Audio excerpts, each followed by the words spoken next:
You know, I was thinking that my anatomy just isn't quite up there with what it could be. But what are you gonna do about it? You're probably asking. Well, I did the unthinkable. I studied and practiced. I'm pretty sure I am the first person to ever practice and study for art, so I would say that deserves at least a like.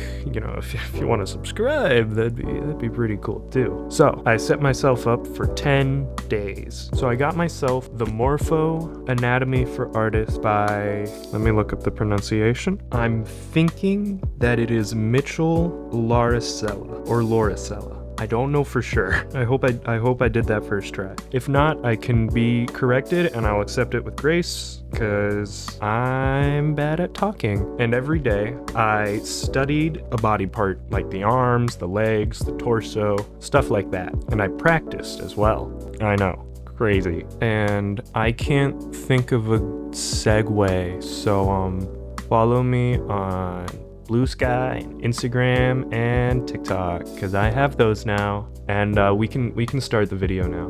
Day 1. I should say now, I was thinking, because I play all the From Software games like Dark Souls and stuff, so sometimes when you fight a boss all day but you can't beat it, if you just go to sleep and then come back the next morning, you might beat it first try, because your brain is processing all the information that you collected overnight instead of the 1-minute walk from the bonfire to the boss room. So I'm reading a little and drawing a little just to make sure I really absorb everything. Of course, I'll be drawing more when I get more into it. You know, when I don't have to read as much, then I will be drawing a lot more. But for now, I'm going for proper comprehension over practice, since, believe it or not, the human body is pretty complex. Something I really liked is how it explained that the spine sort of supports itself by curving inwards, like, you know, a little squished S.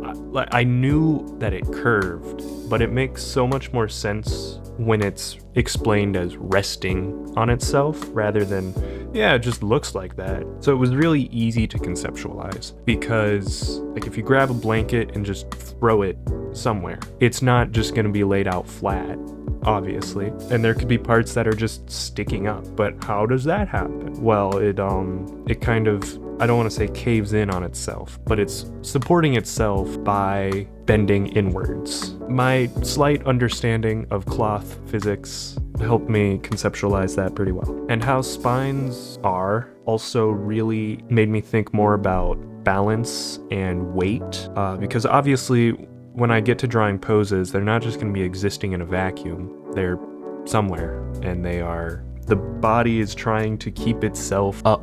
All right, it's day 2 now. I did study a bit. I really liked that it explained that the breast is hooked to the collarbone. I always thought of it more as attached to like the shoulder or the arm, but thinking about it as with the collarbone and how the collarbone plays with the shoulder, I don't know, it works, I think. I also practiced most of the front of the torso, like the shoulders and the abs and obliques and all that, and so they make more sense to me now. Strangely enough, there wasn't much other than what I already mentioned about the breast. At the same time, I guess there's not much going on with it. It's just kind of there, and then it connects to the collarbone. So day 3, honestly, it doesn't feel like a lot happened. I guess some muscles, but I guess I kind of understand muscles better. So, I mean, that's to be expected when you are looking at muscles and drawing them. So that should help with the overall shape. I guess I won't really know what all is working until I really start applying it more, so maybe I should draw more. That might be a good idea. Hands! Sorry. Day 4. Hands. Uh-oh. I didn't really learn much, to be honest. Like, the only thing I really picked up was the muscle under the pinky, and other than that, yeah, I guess I don't really understand. Well, I understand, but I don't fully grasp the proportions of all the fingers and how they work. So hands still look ugly, but we'll figure that out. Surely we're gonna try hands more, right? Day 5. So I kind of already understood legs. I think they're probably the easiest to really get when you haven't really practiced anatomy, where it's like you can look at legs and be like, oh, that does that, not that. Like how the knees aren't really center with the rest of the leg and stuff like that. That is pretty easy to figure out on your own. But with seeing all the different muscles, it did help me understand it in a more 3D space. Like if I turned a leg, then, you know, I would see this muscle, or like if I did this, the hip would move a little differently. It just makes more sense. I also get the proportions a lot better because of actually studying the bones, which makes a lot of sense now. And I probably should have done more bone studies throughout all of this, but you know, we're only halfway through. Okay, on to day 6. So I decided to start more practice than study, because I got through the entire introduction of the book and there was not a lot more to read, so I just kind of practiced.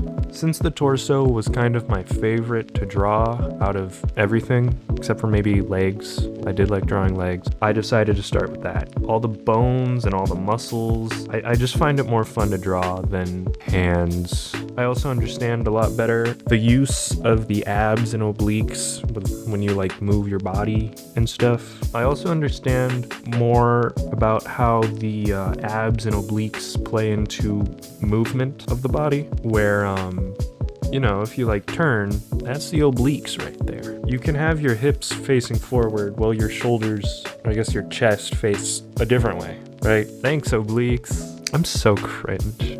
Day 7. I think my understanding of the arms is a lot better, of course, because I, practiced, but it felt slower than with the torso. But things did start to click. Not only about how the radius and ulna twist, which is the forearm bones. And by the way, that's gross. Bones aren't supposed to do that. I really don't like the fact that they twist. But, they twist, when you turn your wrist. So, oh, that rhymes. I also understand more about how the space of the elbow is used. Instead of just like connecting the two sections of your arm, it's more like I want to say grace window, I guess, if that makes sense. It's like a no man's land in a way, I guess. I don't know. I just understand how things connect better. So I wish I could actually explain it in a decent way, but you know me. Well, you might not, actually. I also added some of the torso, because that's kind of important when you're going to be drawing full poses, is how things connect. And so I should definitely get used to connecting the pieces of the body before I do the actual poses, because the angle of the collarbone changes, and your shoulders move and all that. I also did a little practice on the hands. Little is a very accurate term. I'm a little baby. I don't want to draw hands. It sucks. It just sucks, because you think, okay, this is the one, and then suddenly it's like, no, actually, it looks horrible, and you don't know why, because just a second ago it looked fine, but no. Yeah, hands still suck, and I feel like they'll just always suck. Maybe that's okay for now. If I draw a million hands and then none of them look good, that's on me.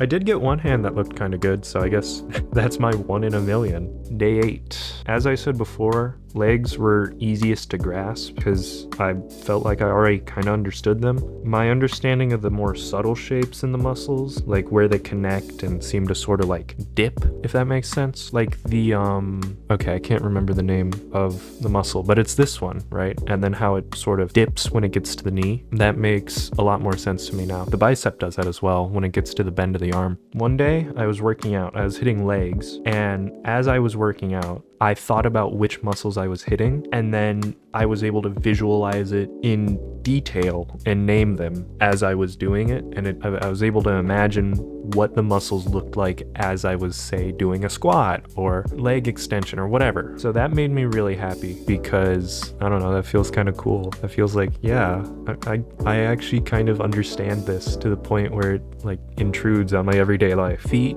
are still a little weird to draw. Not feet, toes. Toes are weird to draw. I can draw a foot, and then when it gets to the front of the a foot, it's like, well, maybe they're just wearing socks. Because I don't know. Every time I try to draw feet, it just looks wrong. I'll have to do a feet study, but, I'll do that in my own time. Day 9. So, turns out I really need to study the head apart from the Loomis method, because the neck is fine. The skull, I can't get it. It's so frustrating, because I think, okay, I can kind of draw a head. Surely this won't suck. And then it sucks. Today was kind of upsetting. I took a lot of breaks, and I think this was the least productive day yet. I hope tomorrow is more productive, considering it's the last one and I've got to go out with a bang, Yeah, it irks me that this day sucks as much as it does, because I felt like I kind of went into it with a little confidence, and I should not have. I should assume that I am a kindergartner in NASA at the moment. None of this is supposed to make sense to me, and I'm supposed to be stupid, and that's why I'm supposed to be learning. But I shouldn't assume I'm smart and then avoid learning. Day 10, final day. Oh, thank God. I went into today with confidence again. Whoops, this confidence was severely misplaced. I felt like I could draw the individual parts of the body pretty adequately. I'm not gonna edit that one out, but putting them together and moving them around, ooh, that was hell. That was hell. I was doing my best to bend and contort the body to really prove that I actually understood it, and that I progressed, and that these last 10 days were good for me. But I just really humbled myself, actually. It was really frustrating, especially because I didn't always know what was wrong. And when something's wrong and you know what needs fixing, that leaves room for growth and learning. But when you don't know what's wrong, when you just know it looks off, in my case, that just left me, staring at the drawing, the sketch more, and just trying to find what was wrong, but I don't know. And when you try to pick everything apart for a long enough time, it starts to feel like when you say a word over and over again and then it loses its meaning. Like you keep saying it and then it's like, what? I don't need to explain it. Everyone's done it. And if you haven't, you're a freaking weirdo. So I took a break because that sucked big time. And then when I came back, I switched to using reference so I used reference straight from the Morpho book, and then things seemed like they could be getting a little bit better, but even if I got some things right, other things still fell off. And then I kind of got into my head for a second and realized I was just going too fast. I was trying to get a lot of practice instead of good practice, and so I really tried to force myself to slow down, so I started doing JoJo poses. This is when I regret not having practiced hands enough. This day was kind of upsetting. It made me doubt all the past 10 days of study and practice that I just did. I was kind of angry because it felt like I wasn't making progress, even though I know I did. I mean, look at day 1 when I was studying proportions in the intro of the book compared to day 10, right? Everything is better now. It just feels I'm very impatient, and it's annoying that I have to take my time in order to do things right. But I guess the more I do it, then I'll get faster. Well, did I waste my last 10 days? Absolutely not. I think that's a good way to think about it. I came out with a much better understanding of anatomy, which was the goal, but I just didn't realize how much further I'd still have to go after. I thought if I can competently draw a pose, then surely I have decent understanding of anatomy. That's not how this works. I'm really glad though that I tried learning. I never really knew how to study and practice for art. I normally just kind of draw. My other video where I tried background, I just drew backgrounds. I didn't practice. I didn't study backgrounds. So this whole thing kind of taught me how to practice in a way where it's not necessarily about drawing it rather than just understanding it. trying to have like a way to think about something that just makes it click for you. So if you were thinking about starting an anatomy study, or really any study, go do it. Seriously, go take this video as a sign. If you made it this far, go do it. Right now. Right now. I don't care what you're doing. I don't care what time it is. Well, okay, actually, hold on. Finish the video because there's like probably a minute left or something. Go practice. Then you'll get better. I know, it's crazy. In order to get better at art, you have to practice what you're not good at, but it's so worth it. The dopamine rush I get from understanding something is so good. Thanks for watching to the end. Again, I'll say that I have a Blue Sky Instagram and TikTok now. I'll be posting there hopefully regularly. I don't know. It depends how much I draw, because sometimes I just don't know what to draw, but it's stuff that you won't see otherwise. So you should definitely go there if you want to see just the art and just want to see the cool pictures. That's fine by me. So like the video, comment something funny, and subscribe. See you next time. Bye.